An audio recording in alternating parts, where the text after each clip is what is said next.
bonsoir à toutes et à tous. Bienvenue dans ce nouveau rendez-vous des rendez-vous de l'ADF. J'ai le plaisir ce soir d'accueillir Elisabeth Dursin. Bonsoir Elisabeth.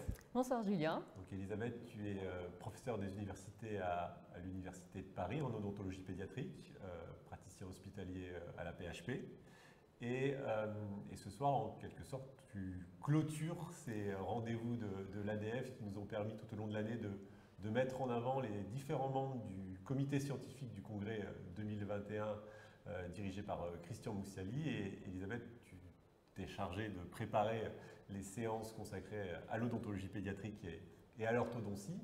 Et tu as choisi ce soir de mettre en avant un sujet d'actualité qui sont les MIH, les hypominéralisations molaires incisives, et de faire un tour d'horizon complet sur quelque chose qu'on voit de plus en plus dans nos cabinets, sur lequel on peut être en difficulté pour savoir que répondre aux parents, que faire en fonction des situations cliniques. Et ce rendez-vous de l'ADF est là ce soir pour permettre à tout le monde de faire une synthèse complète du sujet. Évidemment, à la fin de ce rendez-vous, on aura le plaisir d'échanger un tout petit peu sur le congrès 2021 qui approche, puisqu'on aura le plaisir d'accueillir le plus de praticiens possible, je l'espère, dans 39 jours exactement. Le compte à rebours est lancé pour toutes les équipes de l'ADF. On est vraiment impatients de vous retrouver toutes et tous à ce grand rendez-vous de la profession. Mais ce soir, notre sujet, c'est un sujet clinique, scientifique, les MIH donc. Bien les connaître pour mieux les traiter, c'est l'objectif de notre soirée. Merci Julien et bonsoir à tous. Donc effectivement, nous sommes sur un sujet qui est incontournable à partir du moment où on reçoit des enfants dans notre cabinet dentaire, donc les MIH. Juste un petit rappel, Julien m'a présenté, mais donc je suis enseignante en odontologie pédiatrique, donc je donne des cours à l'Université de Paris et je travaille plus exactement à l'hôpital Henri Mondor avec un exercice clinique exclusif en odontologie pédiatrique. Et à côté de ça, j'ai une activité qui est assez soutenue en recherche, en biomatériaux, au laboratoire de l'URB2I, aussi à l'Université de Paris, et qui est dirigé par Jean-Pierre Attal. Donc, comme disait Julien, en fait, il me faudrait une journée pour traiter du sujet. Mais en 30 à 40 minutes, on va essayer de balayer un peu toute la problématique de ces défauts de l'émail. Donc, on va tout d'abord commencer par présenter ou représenter un peu ces défauts. Quels sont les traitements préventifs, enfin préventifs dans le sens est-ce qu'on peut faire des choses pour éviter qu'ils ne s'aggravent. Les traitements des atteintes des dents postérieures, donc tout d'abord les premières molaires permanentes qui sont vraiment les dents les plus concernées, mais aussi on va voir que les deuxièmes molaires temporaires peuvent aussi être affectées. Par ailleurs, on va s'intéresser au traitement des dents antérieures qui vont avoir des dyschromies, comme on va le voir, qui peuvent être souvent disgracieuses. Et enfin, dernier point sur l'anesthésie. On peut avoir aussi des difficultés à endormir ses dents. Comme on voit, un tour d'horizon vraiment complet, rapide certes, puisqu'on va passer environ 45 minutes ensemble, mais c'est vrai qu'on a tendance à dire que la carie et la maladie parodontale étaient les maladies bucco-dentaires du XXe siècle et que le défi du XXIe siècle, même si on a encore malheureusement beaucoup de caries à traiter et beaucoup de maladies parodontales à prendre en charge, les MIH et la périimplantite sont un peu les nouvelles pathologies, les nouveaux défis pour les praticiens d'aujourd'hui. Et donc c'était intéressant pour nous de mettre ce sujet des MIH en actualité. Alors pour plonger dedans directement, donc les MIH, ce sont des anomalies qualitatives de l'émail qui se traduisent par une hypominéralisation d'origine systémique. Alors, ces anomalies concernent, comme leur nom l'indique, les atteintes spécifiques des premières molaires permanentes, donc de 1 à 4 des premières molaires, et le plus souvent associées aux incisives permanentes. Donc, cette appellation de MIH a été proposée par Verheim en 2001, donc ça fait 20 ans maintenant,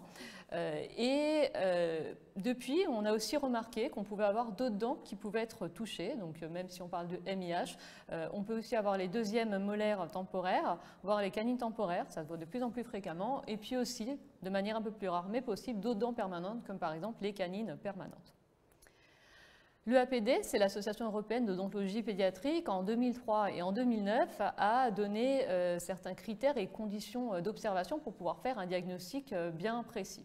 Première chose déjà, bien nettoyer les dents. De toute façon, quand on regarde un examen clinique, c'est quand même un peu la base, mais de ne pas trop les sécher, car on a certaines dyschromies qui pourraient ne pas être très visibles. L'âge recommandé, c'était l'âge, alors quand on s'intéressait qu'aux molaires et aux incisives, c'était 8 ans, puisqu'à 8 ans, on est en denture mixte stable, toutes les molaires et toutes les incisives sont sur arcade, donc on peut véritablement voir tous ces dents qui sont sorties. Et ensuite, d'observer si on avait la présence ou non d'opacité délimitée, c'est important, c'est une des caractéristiques, qui peuvent être de couleur blanc-crème à jaune-brun. Des effondrements post-éruptifs qui ont lieu sur ces zones justement où il y avait des opacités qui sont plus fragiles, et donc là, l'émail s'effondre. Chercher aussi des restaurations atypiques, donc des dents qui auraient déjà été restaurées, mais de forme sur des sites un peu particuliers ou des contours inhabituels par rapport à des lésions carieuses normales. L'extraction d'une première molaire, surtout dans un contexte où on n'a par exemple pas du tout de carie, ou encore l'absence d'éruption de molaire ou incisive, et du fait qu'elles auraient pu être par exemple extraites en cas de défaut très très important. Alors maintenant, ces aspects cliniques, on a une sévérité qui peut être très variable, alors déjà d'un patient à l'autre pour ceux qui sont atteints, mais aussi chez un même patient d'une dent à l'autre.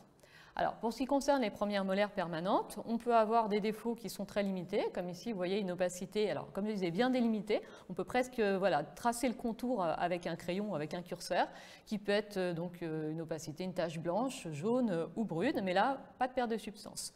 Dans un contexte un peu plus modéré, important, là ici on va avoir une perte de substance qui peut être plus ou moins étendue, donc ici, et puis là vous voyez encore plus étendue avec dedans le développement d'une lésion carieuse à partir du moment où l'émail s'est effondré et qu'on est sur la dentine, donc, et ça peut aller assez vite. Ce qui est important de noter, c'est que donc, toutes les dents, vous voyez, peuvent être touchées de manière différente et ce sont des atteintes asymétriques. On peut avoir une dent qui est touchée et puis sa controlatéral qui est tout à fait indemne, c'est vraiment une caractéristique de cette pathologie. Pour les incisives permanentes, pareil, donc on peut avoir une sévérité pas très importante, comme ici par exemple une opacité encore une fois très claire sur une dent isolée et pas d'autre chose. Une sévérité un peu plus importante, là vous voyez la tache elle est un peu plus étendue, elle concerne plusieurs dents, jaunes, même brunes à certains endroits. Et d'autres cas, comme ici, on a beaucoup de dents qui sont atteintes. Vous voyez, là, c'est des opacités blanchâtres. Et c'est plus rare sur les incisives permanentes, mais ça arrive. On peut aussi avoir des pertes de substance. Et ce qu'il faut aussi remarquer, c'est que ces taches, ou même ces défauts, se concentrent sur le tiers du bord libre ou le tiers médian de la dent, mais on en retrouve rarement sur la partie cervicale. Et de la même façon, c'est souvent les faces vestibulaires. C'est très rare sur les faces linguales.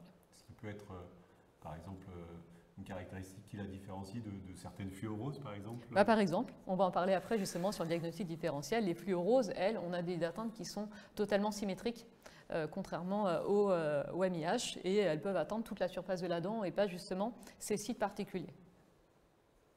Alors ça, c'était les MIH, et comme je vous le disais, maintenant on peut aussi rencontrer des atteintes similaires sur les dents temporaires, donc comme les canines temporaires ici, vous voyez cette petite opacité assez discrète, ou sur les secondes molaires temporaires. Et là, on voit bien qu'il y a un défaut de structure de la dent. La carie, elle ne se développe jamais à cet endroit. Elle va se développer soit en proximal, soit dans les sillons. Donc là, vraiment une atteinte, une perte de cuspide comme ça, en palatin, ou comme ici, les faces vestibulaires, c'est typique de ces lésions qu'on appelle les HSPM, donc les hypominéralisations sur la seconde molaire temporaire. Et ce qu'il a été montré, c'est que quand on avait des jeunes patients comme ça qui avaient des atteintes sur ces dents temporaires, il était très probable qu'ils aient des MIH, donc l'atteinte sur les molaires et les incisives. Et donc ça, c'est important, parce que si on dépiste ça, de dire aux patients, aux parents surtout, faites attention, parce que les dents permanentes, quand elles vont sortir, elles risquent d'avoir des défauts, et c'est encore plus grave d'avoir des défauts sur les premières molaires permanentes que sur les dents temporaires. Alors certes, c'est un peu ennuyeux, mais c'est quand même la première molaire permanente est la dent clé et que le patient va garder toute sa vie. Et on verra donc un peu plus tard dans ce rendez-vous l'importance des rendez-vous de suivi, oui, de la fréquence pour ce type de patient à haut risque, en quelque sorte, de MIH. Et là, un dernier exemple de tableau clinique sévère complet. Vous voyez, le patient qui a des atteintes sur ses premières molaires permanentes. Alors là, pour le coup, et puis en général, plus la sévérité est importante, plus le nombre de dents est aussi touché. Donc là, les 4 dents sont touchées, les 4 molaires, les incisives sont également touchées. Alors là, des atteintes discrètes, d'autres beaucoup plus marquées. Et puis, vous voyez, la 41, rien. Bon, c'est un petit peu noir, ça c'est des décolorations extrinsèques. Et on retrouve ces atteintes sur les dents temporaires. Donc, vous voyez, très particulière hein, au niveau du palatin, sur la face distale ici, alors qu'en général, les caries, elles se situent entre la deuxième et la première molaire. Donc, voilà, un cas clinique typique et bien marqué. Et donc, vous voyez à quel point ça peut être un problème, parce que pour ça abîme vraiment, vraiment les dents. Alors le diagnostic différentiel, on en parlait, donc ces lésions sont vraiment caractéristiques. On veut dire qu'on n'a presque pas besoin de faire un diagnostic différentiel, mais quand même, pour rappeler les choses par rapport à une amélogénèse imparfaite. Parce que des fois, les praticiens ne connaissent pas bien, se disent « Ah, il y a un défaut d'émail, c'est une amélogénèse ». Non. Une amélogénèse imparfaite, déjà souvent, il y a une histoire familiale. Les frères, les sœurs l'ont souvent, les cousins ou les parents. Toutes les dents temporaires et toutes les dents permanentes sont concernées, ce qui n'est pas le cas avec les MIH. Et puis, on peut en avoir différentes formes. Là, je vous ai mis par exemple une amélogénèse imparfaite hypominéralisée, une hypoplasique, il y a même des hypomatures. Mais là, si on cherche des taches avec un contour délimité, ça n'existe pas. Donc, il n'y a vraiment pas de doute à avoir entre les deux. La fluorose, c'est un peu plus discutable. C'est vrai que dans certaines situations, on peut un peu le confondre. Alors, en général, on a des antécédents de prise de fluor ou alors des patients qui viennent de zones à risque. Mais en général, les dents temporaires, elles ne sont normalement pas touchées.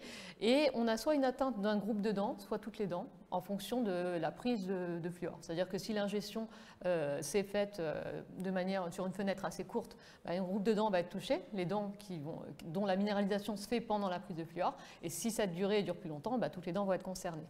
Et quand justement on n'a que les incisives et que les molaires qui sont concernés, comment on fait la différence? Déjà, on a toutes les incisives et toutes les molaires qui sont touchées. Donc, c'est symétrique. Et puis, alors, on ne voit peut-être pas très bien sur la photo, mais c'est assez neigeux. On peut difficilement faire les contours d'une tache sur ce type de lésion. Et là, on se rend compte que on n'est forcément pas du tout face à des MIH.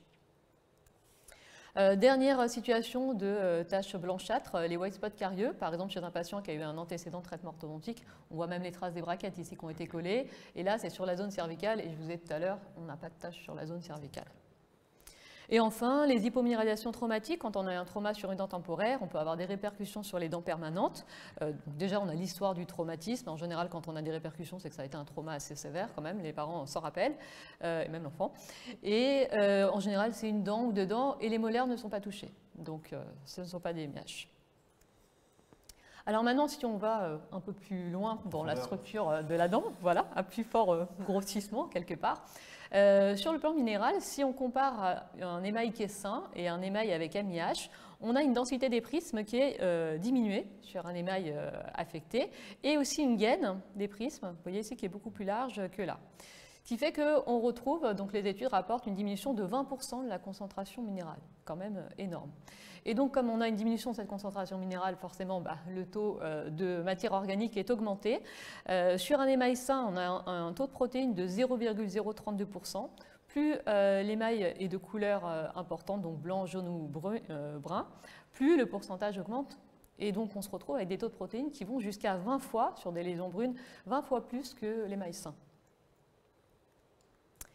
Alors je parlais de défi du XXe siècle. C'est vrai qu'on a la sensation au quotidien d'en voir de plus en plus en termes de prévalence. C'est vraiment une réalité en termes statistiques. C'est vraiment une réalité, donc ça a été montré, et c'est vrai que plus on voit d'enfants, plus on se rend compte qu'il y en a de plus en plus, et si on les voit de plus en plus, c'est qu'elles sont aussi probablement de plus en plus sévères. En tout cas, ce que dit la littérature, c'est qu'on a une prévalence qui oscille, selon les études, entre 2,5 et 40%, donc un très gros différentiel, mais ça dépend des critères de diagnostic de MIH, est-ce qu'on a compté les incisives ou pas.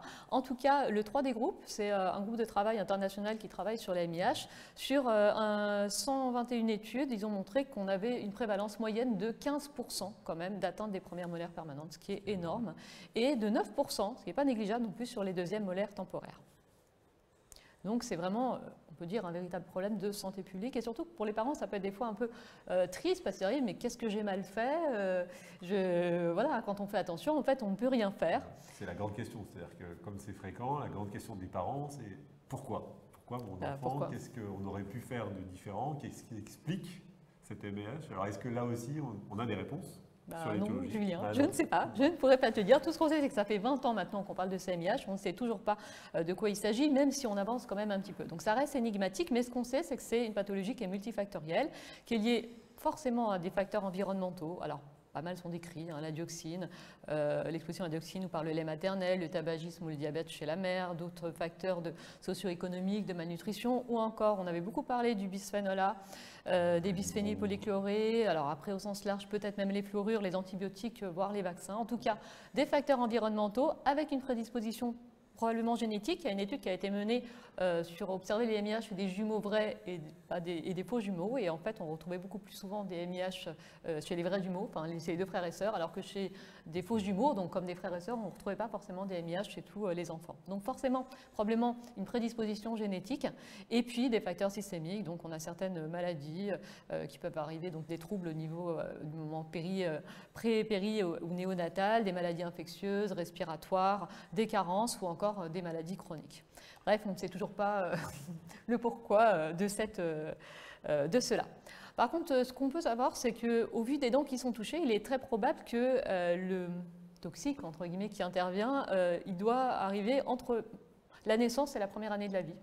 Et c'est la raison pour laquelle les premières molaires qui font leur minéralisation entre la naissance et 3 ans, et les incisives permanentes qui font leur minéralisation entre 4 mois et puis 4-5 ans, on a une petite fenêtre et qui se chevauchent aussi avec les dents temporaires. Alors, pourquoi c'est aussi très, très problématique tout ça? C'est parce qu'on va avoir énormément de soucis liés à sa MIH. Alors, au départ, on a quoi? On a un tissu hypominéralisé.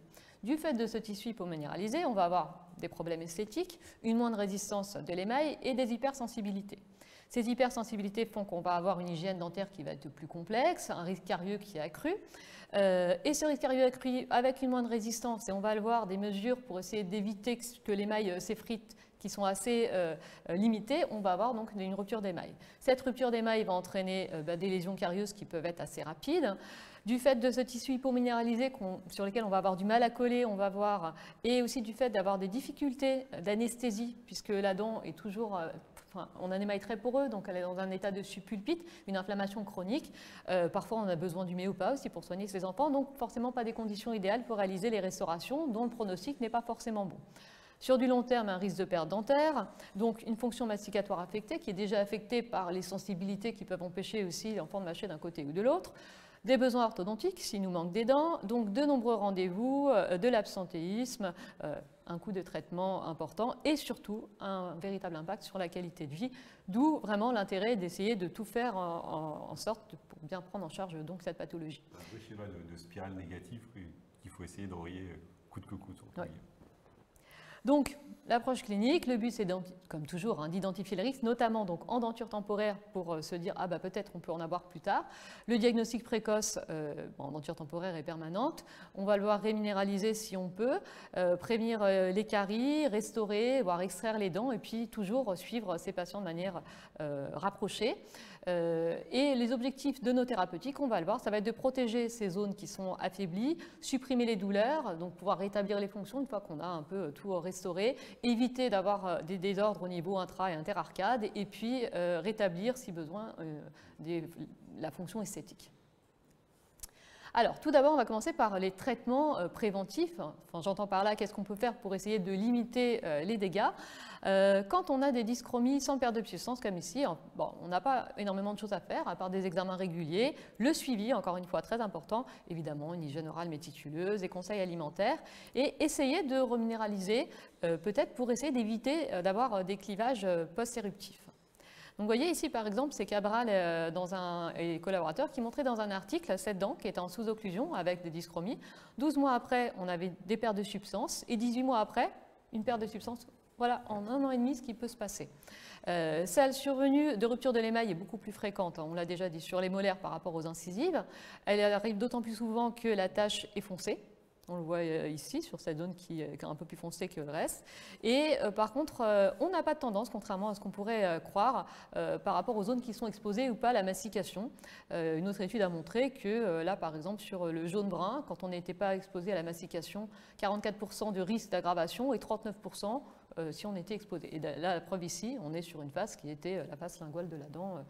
Donc voilà. Donc, encore une fois, l'importance du suivi et puis d'essayer de reminéraliser. Alors, est-ce que ça marche ou pas? En tout cas, la reminéralisation, certaines études montrent que on a l'impression d'avoir une reminéralisation de l'émail, mais aucune ne nous prouve qu'on améliore la résistance, qu'on améliore forcément les symptômes ni l'apparence de la dent. Et d'ailleurs, à propos de symptômes, pour les hypersensibilités, c'est les mêmes traitements que la reminéralisation, d'utiliser soit des vernis fluorés, soit le CPP-ACP, alias les phosphopeptides de caséine et phosphate de calcium amorphe, qui peut être enrichi en fluor, ou encore l'arginine qui a été proposée pour essayer de soulager les patients face à une hypersensibilité. Ça fonctionne quand même assez bien. Alors il faut faire attention pour les patients qui seraient allergiques aux protéines de lait ou encore les véganes, bon, chez les enfants un peu plus rares, mais ça contient quand même ces protéines. Donc dans ces cas-là, ils sont à éviter. Maintenant, une fois qu'on arrive sur les pertes de substances, qu'est-ce qu'on va pouvoir faire? Alors, tout d'abord, sur les premières molaires permanentes, donc il a été montré que les enfants avec MIH requéraient beaucoup plus de traitement que ceux sans MIH. Alors, comme je vous disais, on pouvait avoir des atteintes de plus en plus sévères, soit des dyschromies, soit des petites pertes de substances, des pertes de substances modérées, importantes, voire qui concernent toute la couronne, et des fois, on peut même se poser la question de la conservation de la dent. Alors, comment on va choisir nos traitements? En fonction de l'âge de l'enfant, sa coopération toujours, la faisabilité clinique, l'implication pulpaire ou pas, si on est sur une dent temporaire, une dent permanente, le coût du traitement et puis aussi du pronostic de la dent à long terme. Alors, pour les dyschromies occlusales, sans perte de substance, le traitement, ça va être le Silent. Une première étude a montré, Fraghelli, qu'on n'avait pas de différence significative du taux de survie à 18 mois des Silent sur une dent saine ou sur une dent permanente.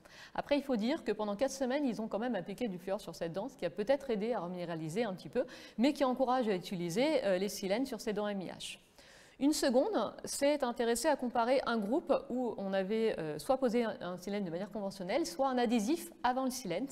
Et il montre que dans les deux cas, de toute façon, ouais, alors là c'est à 1 an, 2 ans, 3 ans, 4 ans, on a une diminution de la rétention. Ceci dit, la diminution de la rétention est moins importante quand on utilise un adhésif avant. Donc ça peut être une technique pour pouvoir améliorer la rétention de nos silènes sur les dents avec MIH, parce que quand on n'a pas de MIH, ce n'est pas utile, ça peut même être délétère parfois de poser un adhésif. Donc voilà par exemple Robin qui a 8 ans et demi, ses 4 premières molaires, qui sont atteintes de MIH, pas de perte de substance, même si elles sont très colorées, et on a réalisé un silène, donc sous digue, on mordance, on met donc de l'adhésif, et puis un silène, et là on peut vraiment étaler nos silènes comparé à une dent normale pour essayer de protéger au maximum les dents. Ne pas avoir des silènes comme ça, où on a certaines zones ici qui ne sont pas du tout protégées, ou encore ça, c'est tout à fait acceptable sur une dent sans défaut, mais là, le fondition, ça ne va pas protéger énormément. Dans une autre situation où là, on a des dents MIH, mais par contre la surface occlusale est tout à fait normale, bah là, on fait un silène comme d'habitude, hein, on pose la digue, mordançage, pas d'adhésif, et on met notre résine. Dans le cas où on ne peut pas isoler, on utilise un ciment vert ionomère. Une étude a montré que sur 1 an, on n'avait pas de différence entre la résine et le ciment vert ionomère sur des dents MIH, alors c'est que sur 1 an, et les deux permettent de diminuer les sensibilités, donc c'est ce qui est recommandé. En plus, c'est un relargage de fluor, donc quand on ne peut pas poser la digue. Maintenant, sur des pertes de substances un peu plus importantes, donc petites à modérées, comme ici, bah là, il va falloir restaurer. On n'a pas le choix, on a une brèche. Donc, quel matériau privilégié? Amalgame, composite, CVI. L'amalgame, non. Alors déjà, en 2010, ça fait un petit moment, il y a 20 ans, on disait que comme on avait des risques de cavité atypiques, avec par exemple cavité occluso-mésiale, occluso-distale, occluso-palatine, on peut avoir des risques de fracture. Le fait de ne pas coller le matériau, ça ne renforce pas la dent et l'amalgame est un mauvais isolant. Au-delà de ça, on a un règlement du Parlement européen qui, depuis le 1er juillet 2018, dit qu'on ne doit plus utiliser les traitements, l'amalgame dans les traitements dentaires sur les dents de lait, je préfère le terme dents temporaire quand même, ni dans les traitements dentaires des mineurs de moins de 15 ans. Et de toute façon, il faut aller dans l'idée d'éliminer progressivement l'usage des amalgames dentaires. Donc la question ne se pose pas d'amalgame. Les résines composites, vous les connaissez bien, hein, donc ce sont des matériaux adhésifs, étanches, résistants et esthétiques, pas forcément toujours très biocompatibles du fait de la présence de résine, et pour celles qui contiennent du BGMA, on parle du potentiel relargage de bisphénol A. C'est un matériau qui n'est pas bioactif, hein, pas de relargage de fluor par exemple, et qui n'est pas hydrophile, c'est surtout ça qui nous embête, on est obligé de poser la digue si on veut le faire. Cela dit, pour l'Association européenne de pédos, c'est le matériau de choix parce que c'est celui qui a le meilleur taux de succès et de survie sur le long terme. Et on a une adhérence aussi qui est supérieure à 3 fois celle des CVI.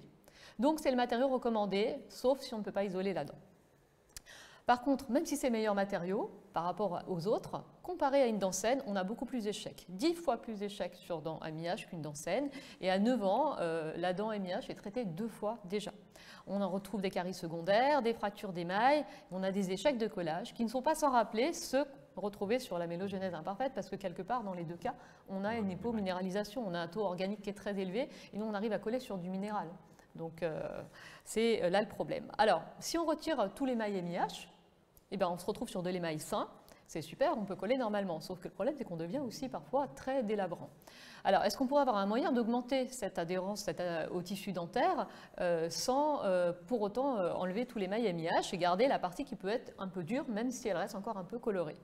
Il y a Somnet en 2017 qui a fait une étude et qui s'est intéressé à comparer le taux de succès de restauration sur un émail où on avait totalement retiré les mailles MIH. Un, on avait fait un retrait limité, conservateur. Un autre, un retrait conservateur, mais en mettant de l'hypochlorite après mordançage. Et un dernier, émail sain. Et là, qu'est-ce qu'on voit? Donc déjà, à 1 an, on se rend compte qu'on commence à avoir une diminution. Vous voyez ici, 80% comparé à 93 ou 93 ou 100% quand on a un retrait limité, c'est-à-dire quand on est conservateur.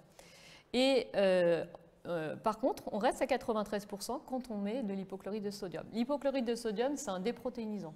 On est sur un tissu, il y a plus de protéines, donc le but, c'est d'enlever un petit peu ces protéines pour mieux coller. Et on se rend compte qu'à 24 mois, à 2 ans, voilà, sur l'émail MIH qui a été conservé, on a 58% de succès, et avec de l'hypochlorite, 78%, pas autant que sur de l'émail sain, mais c'est un bon compromis. Quand on ne veut pas perdre trop de tissu, quand on a vraiment beaucoup d'émail MIH. Autre chose qui a été regardée, c'est la comparaison de l'utilisation d'un système mordançage-rinçage par rapport à un SAM, donc ici sur de l'émail sain ou de l'émail hypominéralisé. Alors on se rend compte que dans les deux cas, vous voyez, donc là l'adhérence 16 mégapascal, 19, 7 et 10, on colle toujours mieux sur l'émail sain, c'est sûr. Mais sur l'émail hypominéralisé, avec un système mordançage-rinçage, on est quasiment du même ordre que le SAM, et le SAM est même un peu plus élevé. Il n'y a pas de différence significative, mais voilà. Et une autre étude a aussi comparé sur 4 ans, non c'est pas sur 4 ans, c'est sur 18 mois, une erreur, le SAM et le MR, et on se rend compte qu'on a un taux de survie avec le SAM de 68% et 54% avec le MR. Donc, pourquoi faire simple quand on peut faire compliqué, hein? Donc, pourquoi pas utiliser un SAM? Et ça peut aussi s'expliquer par le fait que, comme on a une gaine de prisme qui est plus large, on peut avoir des zones plus humides au niveau de la dent, et on sait bien que le SAM est les SAM sont un peu plus tolérants à l'humidité. Donc voilà, en fait, des pistes pour essayer de remonter un petit peu notre adhérence. Donc, typiquement, un cas clinique comme ça, avec une atteinte de MIH qui est assez limitée, mais quand même assez importante. Donc, la carie a été curetée et vous voyez sur les bords, ici, c'est un petit peu blanchâtre, un petit peu jaune. Donc, c'était dur, mais il reste du tissu altéré. Donc, on a mordancé. On passe de l'hypochlorite que sur l'émail. Hein, c'est pas la peine sur la dentine. Voilà, la dentine est saine. Ensuite, on rince et après, on applique notre protocole de collage. Donc, ici, un adhésif et puis ensuite, notre résine composite qui a été posée. Et au passage, évidemment, on ne s'est pas privé de mettre un silène sur le reste des sillons pour protéger la dent. Autre matériau, donc le ciment vert ionomère, une adhésion naturelle au tissu dentaire, peuvent relarguer aussi des fluorures. Ce sont des matériaux qui sont biocompatibles, faciles à utiliser. Par contre, ils sont moins résistants et moins esthétiques que les résines composites. Un taux de succès qui est rapporté à 78% à 1 an par Fragelli, ce n'est pas énorme, mais un autre auteur a montré, lui, avec l'Equia Forte, qui est quand même une version assez améliorée des ciments vert ionomère à haute viscosité, quasiment 100% de taux de succès à 1 an. Vous voyez par exemple ici des délabrements importants. Ça, c'était un des rares échecs qu'il avait eu. Et là, 1 an, on a toujours quelque chose de très acceptable. Donc, quand on ne peut pas mettre la DIC, c'est vraiment une bonne solution. Ou alors, chez les enfants pour qui on a un manque de coopération, il faut aller vite parce que le composite, c'est bien, mais ça exige de la rigueur dans nos protocoles. Donc voici ici un exemple. Donc là, un enfant très sympathique, sauf que mettre la DIC ici, c'était compliqué. Donc on a mis simplement un CVI après avoir cureté cet MIH qui s'était carié. Là, une patiente moins coopérante, vous voyez même le brossage laisse à désirer. On a cureté, on a mis un CVI, donc un CVI MAR en l'occurrence, c'est un ancien cas clinique. Un jeune patient peu coopérant également, champ opératoire, voilà, on a cureté et on a mis un CVI en attendant de mettre un composite un peu plus tard. Et pareil, alors on me dirait, pas la digue, hein, c'était un CVI, une résine de scellement, une résine n'est pas un CVI, mais bon, c'est pas très grave, c'était quand même bien isolé. Maintenant, quand on a des pertes de puissance encore plus importantes, avec un risque d'exposition pulpaire, on peut être amené à tomber sur la pulpe et à poser une biodentine. Alors, on n'a aucune étude sur le sujet, sur est-ce qu'il y a des traitements spécifiques à faire par rapport à la pulpe sur ces dents MIH.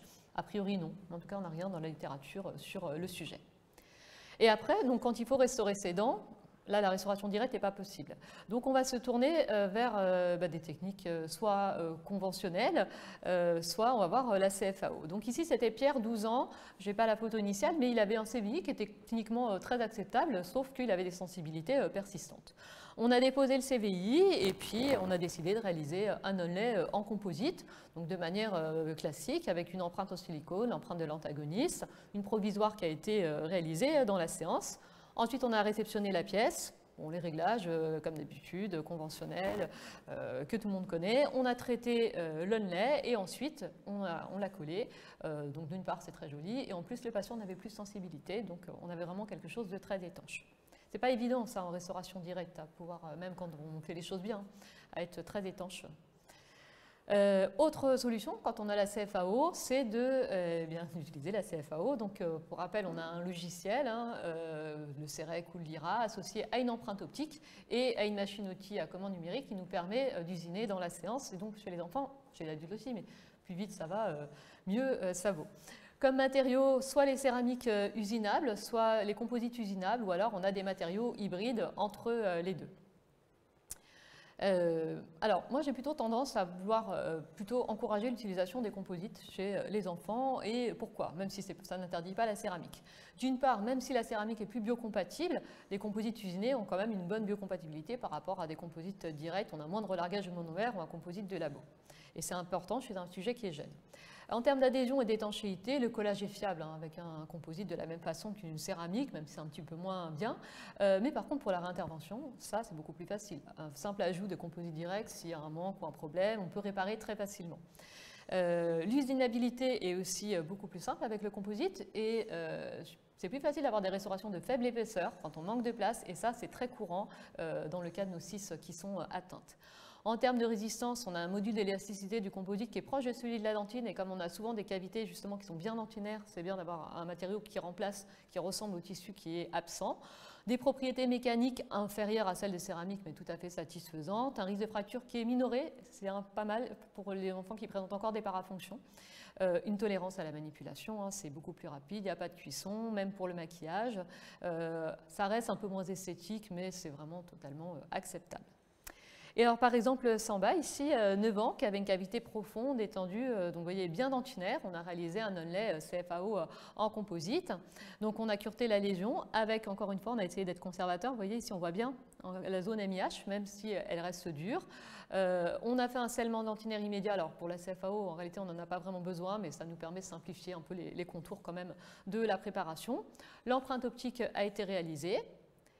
Et puis ensuite, donc la conception. Donc vous voyez, on a fait un compromis quand même entre la préservation maximum de tissu qu'on veut garder et en même temps, on n'avait pas beaucoup de place et il faut quand même de la place pour pouvoir mettre notre matériau, d'où l'intérêt du composite. Ensuite, le collage, on fait un mordançage sélectif de l'émail, on applique notre hypochlorite, vu qu'on a gardé des zones affectées, on rince, et puis ensuite l'adhésif, et puis protocole conventionnel de sablage et traitement de la pièce prothétique avant de la coller. Donc vous voyez, c'est quand même esthétique et ça restaure bien la dent. Autre cas ici d'une patiente de 10 ans, c'est un peu similaire, une cavité profonde, étendue, grande surface dentinaire. Là, on avait quand même plusieurs cuspides de perdus et encore une fois, un faible espace disponible. Donc on a réalisé un onlay CFAO hybride, donc quelque part ça reste quand même un peu aussi du composite. Pareil, vous voyez, encore en étant conservateur. Parce que le problème, c'est que si on n'est pas conservateur, on va devenir peut-être sous-gingival et là, ça va être un peu plus embêtant à restaurer. On a comblé les contours des pouilles avec un composite en technique directe.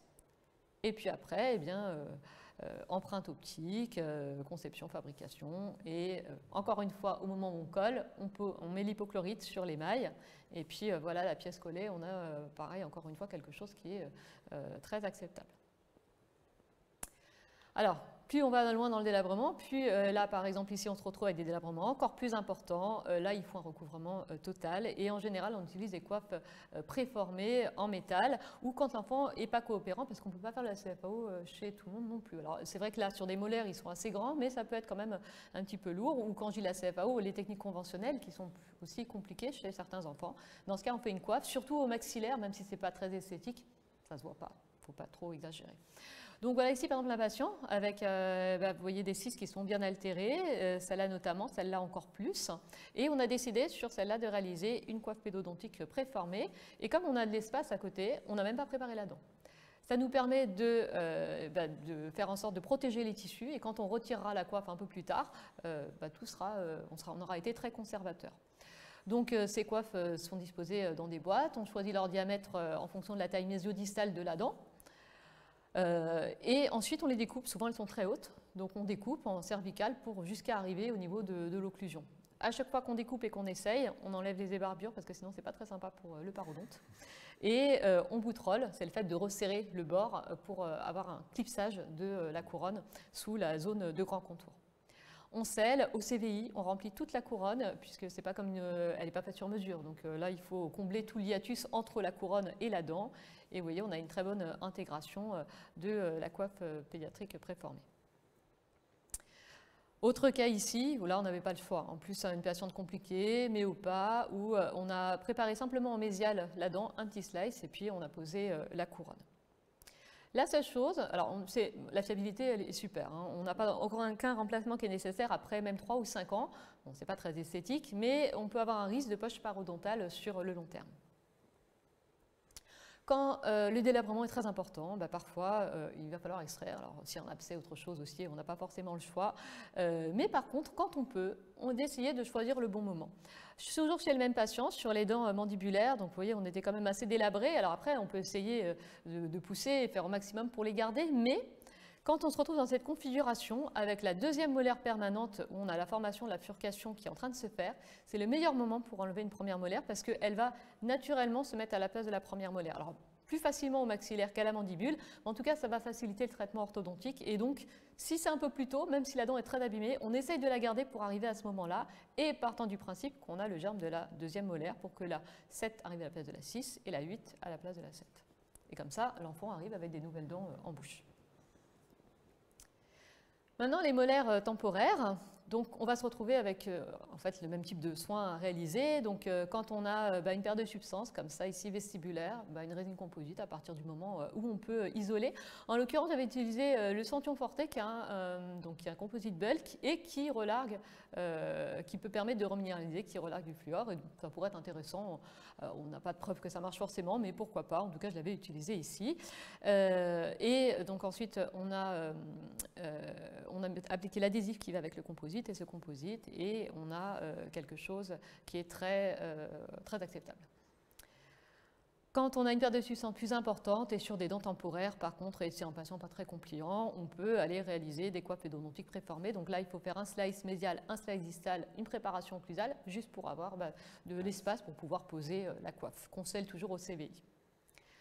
On peut faire de la CFAO, si on en a, pourquoi pas. Alors certains vont dire ouais, pour une dent temporaire, mais pourquoi pas, surtout s'il y a un besoin esthétique et si on en dispose dans le cabinet. Donc là, vous voyez une dent qui était MIH, mais en plus très carriée.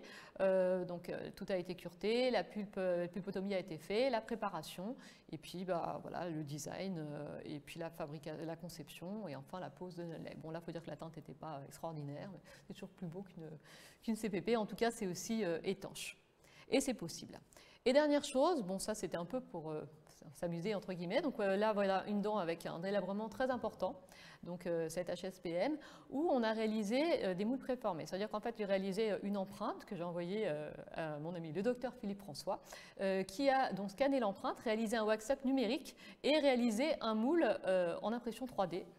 Que j'ai pu ensuite, on a fait ça en équipe réceptionnée. Et ce moule, en fait, a la forme des dents et on va injecter du composite dedans. Alors, on l'a rebasé pour être sûr sur le modèle imprimé du wax-up numérique, pour avoir vraiment quelque chose de très précis. Ensuite, on a isolé tout ça, on a cureté la carie, on a mis notre hypochlorite, en l'occurrence parce qu'on a été conservateur.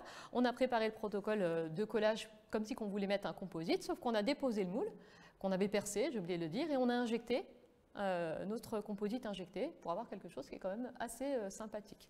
Alors tout le monde n'a pas forcément la pression 3D à sa disposition, mais on peut très bien faire ça avec du thermoformé, ce serait aussi possible. Voilà, enfin, c'était quelque chose de sympathique que je voulais aussi présenter. Enfin, les dents antérieures, donc là on peut avoir différents types de tâches comme on l'a dit. la prise en charge va dépendre de l'âge de l'enfant, de sa coopération et de l'impact esthétique. Ça, par exemple, ça ne dérange pas. Ce patient-là, il a des tâches très importantes sur les incisives mandibulaires. Ça ne l'ennuyait pas du tout. Un garçon, s'en fichait, les tâches, en plus, il ne découvrait pas trop les dents mandibulaires. On ne va pas aller chercher à tout prix à atténuer des tâches chez des gens chez qui ça ne les dérange pas. Et après, à partir du moment où on doit intervenir, tout va dépendre de la taille, mais surtout de la couleur et aussi du nombre de tâches. Donc, quand il s'agit de taches blanches, la première chose qu'on peut essayer, c'est l'éclaircissement. Le fait d'éclaircir, ça augmente la luminosité, ça diminue le contraste entre la dent et la tache, et des fois, ça peut permettre de suffire, de convenir aux patients. La seule chose, c'est que c'est interdit, malheureusement, et c'est vraiment pas normal, mais chez les enfants de moins de 18 ans, et donc on peut faire ça très très tôt. L'autre solution, c'est l'érosion-infiltration. Donc, vous connaissez le principe. On utilise l'acide chlorhydrique qui va mordancer de manière très importante et enlever une couche superficielle d'émail pour permettre la pénétration, après avoir mis l'éthanol pour bien assécher, d'une résine de faible viscosité. Cette résine, quand elle va pénétrer la dyschromie, comme elle a un indice de réfraction qui est proche de celle des cristaux d'hydroxyapatite, ça va transformer cette lésion blanche en une lésion translucide et donc estomper la tache. La seule chose, c'est que nos taches de MIH, le défaut se trouve en profondeur, contrairement à la fluorose ou les white spots carieux ou les séquelles de trauma où on a en fait, le défaut d'émail en superficie. Donc la technique qui a été proposée par Jean-Pierre Attal et Gilles Tirnès, c'est une technique d'infiltration en profondeur, d'essayer d'accéder à la lésion, soit avec plusieurs cycles de HCl éthanol, soit de sablé ou de fraisé pour arriver au niveau de la lésion. Voilà un très beau cas de Jean-Pierre Attal qui m'a fait le plaisir de me le prêter. Donc une patiente de 8 ans qui présente des taches de MIH. Alors comme on a les fraisés, on choisit déjà la teinte du composite. Après sablage, on accède à la lésion et l'idée de Jean-Pierre, c'était de gratter un peu avec un bistouri. Quand on est dans la lésion, en fait, ça s'effrite. Sur l'émail, ça ne s'effrite pas. Ensuite, protocole d'érosion-infiltration. Donc l'acide, l'alcool, on infiltre la résine et là on voit ici qu'on a encore des petites traces blanches. Donc un sablage a été réalisé sur ces zones et ensuite on a refait le protocole d'érosion-infiltration et comblé la petite concavité comme on avait fraisé avec une très fine couche de composite et on se retrouve avec quelque chose une fois poli qui est vraiment superbe. Alors ça c'est bien pour les taches blanches. Maintenant les taches colorées, c'est un peu plus compliqué et c'est encore plus important parce que comme c'est encore plus gênant, qu'est-ce qu'on peut faire? Pareil, donc, un article d'ailleurs qui est récemment sorti dans le clinique avec Jean-Pierre et Gilles notamment sur l'éclaircissement de ces taches colorées. Alors l'éclaircissement, ça ne règle pas le problème, mais ça permet d'enlever un peu quand même la coloration brune ou jaune et donc de faciliter la suite. L'hypochlorite de sodium, dans le cycle de l'érosion-infiltration, d'en rajouter, ce qui permet de mettre à nu les protéines colorées. Parfois ça ne suffit pas, donc une fois qu'on accède à la lésion, en faisant la technique d'infiltration en profondeur après fraisage ou après sablage. L'idée est cette fois-ci de mettre un composite fluide opaque en profondeur, donc pour cacher, voilà, comme ici, la lésion.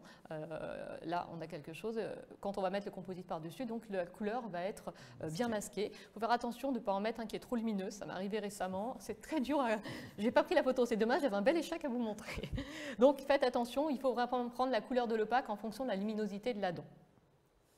Et autre idée de Jean-Pierre et Gilles, de surcaractériser la surface du composite, comme ici, vous voyez. Ça augmente la transmission superficielle de la lumière et ça diminue sa transmission, donc on voit aussi un peu moins la coloration. Donc avec toutes ces techniques, on finit quand même par arriver à bien s'en sortir. Dernière chose, l'anesthésie. Chez ces patients, parce que ça va être un peu compliqué, c'est toujours compliqué chez les jeunes enfants, mais là, à plus forte raison, on a un émail qui est hypominéralisé, il est poreux, peu isolant, la pulpe est non protégée, donc la pulpe est tout le temps en état de subpulpique chronique. La dent hypersensible au chaud, au froid, voilà. Donc des difficultés d'anesthésie, même quand on a des doses augmentées. Alors, qu'est-ce qu'on peut faire? Déjà poser la digue pour isoler les autres dents qui sont MIH, comme on ne les soigne pas toutes en même temps. Des techniques préopératoires qui marchent plus ou moins bien, qui ont été proposées, utiliser un dentifrice désensibilisant avant la séance de soins, essayer le vernis fluoré à la séance précédente, ou encore restaurer au CVI quelques temps avant de mettre une résine composite. Sinon, compléter son anesthésie par des intraligamentaires, c'est pas toujours très agréable, ou une para-apicale quand on a fait une tronculaire, ou encore céder de moyens de sédation comme soit la Tarax, soit notamment surtout le Méopa. Autre solution, si on en dispose, l'anesthésie intraosseuse, qui montre des résultats excellents. Alors par rapport à une anesthésie conventionnelle, c'est un peu plus long, vous voyez, 63 secondes par rapport à 37. Par contre, la prise est beaucoup plus rapide, 8 par rapport à 58. Et puis, on a très peu d'échecs par rapport, on n'a pas besoin de répéter l'anesthésie chez ces patients. En tout cas, en termes d'efficacité, par rapport à un groupe contrôle, des traitements qui se passent sans douleur, ça arrive dans près de 90% des cas avec, alors que c'est dans 26% des cas sur l'anesthésie conventionnelle. Donc c'est vraiment un outil qui est assez prometteur, comme le montre aussi notre étude avec 93% de taux de succès. Voilà, et la dernière solution, si vraiment on arrive au bout de rien, c'est l'anesthésie générale, mais là c'est quand même un peu plus dommage parce que c'est des traitements qui sont moins conservateurs. Voilà, donc je pense avoir fait le tour de tout ça. Alors, je voulais dire qu'on avait un TP sur la MIH à l'ADF, sauf qu'il est déjà complet. Donc, je ne vais pas faire la promotion du TP d'Elsa Garo, peut-être pour l'année prochaine, hein, s'il est reconduit. Et sinon, donc, on a fait un dossier sur les MIH en clinique, si vous voulez en savoir un peu plus, ou biomatériaux dentaires cliniques, on pourra en savoir aussi plus sur les matériaux qu'on utilise. Un grand merci, Elisabeth, pour ce tour d'horizon sur les MIH, où on a pu voir un peu tout l'arsenal thérapeutique à notre disposition pour traiter ces dents en fonction du degré d'atteinte et des dents touchées. Ce rendez-vous sera diffusé évidemment sur nos réseaux sociaux, que ce soit sur Facebook et sur YouTube. Vous aurez la possibilité évidemment de poser toutes les questions que vous souhaitez à Elisabeth pour qu'elle puisse vous répondre. Moi j'avais une petite question, puisqu'on a vu en termes de prévention, puisque souvent c'est aussi une question qui est posée, notamment chez les patients qui en ont sur les dents temporaires. Est-ce que, par exemple, l'hygiène bucco-dentaire, un dentifrice plus fluoré, est-ce qu'il y a des actions à mener ou pas qui pourraient être intéressantes, qui ont été testées, qui sont dans la littérature, puisque souvent le dosage du fluor, c'est une possibilité dans les différents dentifrices. C'est vrai qu'en fonction de l'âge de l'enfant, on ne peut pas toujours... C'est ça, voilà, ce que j'allais dire. Déjà, chez des enfants de moins de 6 ans, alors bon, c'est vrai que la dose maintenant recommandée a été augmentée. Après, moi, j'aurais plus tendance à vouloir plutôt privilégier des applications de fluor, vernis fluoré pour pas non plus donner trop de fluor pour donner trop de fluor et de localiser sur les sites qui en ont vraiment besoin pour avoir un bon bénéfice-risque. Et puis en plus, il y a des doses qui sont aussi beaucoup plus élevées avec le vernis. Donc plutôt ça que pour une approche vraiment traiter la dent topique qui est concernée. Direct, tout à fait. Après, ça ne veut pas dire pour autant, comme je le disais, que ça va marcher, mais on essaye de renforcer. Voilà, ça ne coûte rien d'essayer de le faire. Et en pratique quotidienne, généralement, un enfant chez qui on a diagnostiqué des MIH, c'est un enfant que tu vas revoir tous les 3 mois, tous les 6 mois. Alors, tu vas, là aussi, en fonction de la sévérité. C'est ça, et en fonction de ce qu'on a fait. Comme on a vu sur la molaire là, qui se délaverait très très vite, il ne faut pas les lâcher dans la nature. En revanche, une fois qu'on a réalisé la restauration, si elle a été bien faite, c'est sûr qu'il faut surveiller. Mais pas tous les 3 mois non plus, une fois que ça a été restauré, mais au moins tous les 6 mois. Bon, après, ça dépend aussi de l'âge de l'enfant, parce que l'enfant, quand il est en denture mixte, déjà de base, on préfère le voir tous les 6 mois. Les dents, elles changent régulièrement. Et alors après, par contre, quand on traite les hypersensibilités, on peut les voir plus souvent pour faire des applications de fluor qui peuvent être beaucoup plus rapprochées. Et pour revenir à ce que je disais tout à l'heure sur les dentifrices, par contre, ceux avec l'arginine, donc au lieu du fluor, pourraient être aussi une solution qui pourrait fonctionner. Il y a un article dessus, donc voilà. Mais en tout cas, il faut les essayer. Je pense que c'est peut-être, ça j'en sais rien, mais un peu comme l'hypersensibilité dentinaire, il y a peut-être certains produits qui marchent mieux que d'autres chez certains patients. Donc essayez plusieurs moyens pharmacologiques pour ça. Et puis les silènes, c'est aussi une barrière physique qui permet d'éviter les sensibilités. Merci beaucoup Elisabeth. De rien, Julien. Évidemment, on vous donne rendez-vous dans 39 jours. On a hâte de vous retrouver pour ce congrès 2021 de l'ADF, puisque l'année dernière, malheureusement, on n'a pas pu le tenir en raison des conditions sanitaires. Cette année, tous les feux sont au vert, donc on pourra tous se réunir pour cette grande fête de la profession. Vous pouvez bien évidemment vous inscrire aux séances scientifiques sur notre site internet. Vous êtes déjà nombreux à l'avoir fait. On est très contents parce qu'on voit que cette année, les inscriptions s'emballent pour la partie scientifique. Et dès la semaine prochaine, vous aurez la possibilité de vous inscrire à l'exposition gratuitement, comme chaque année, pour retrouver évidemment les 350 industriels présents qui ont hâte de vous présenter leurs nouveautés, de vous montrer toutes leurs innovations et de vous accueillir pendant ces 4 jours et demi du congrès du 23 au 27 novembre prochain. Passez une bonne soirée, à bientôt, un grand merci à toutes et à tous. Merci Elisabeth. Merci, à bientôt.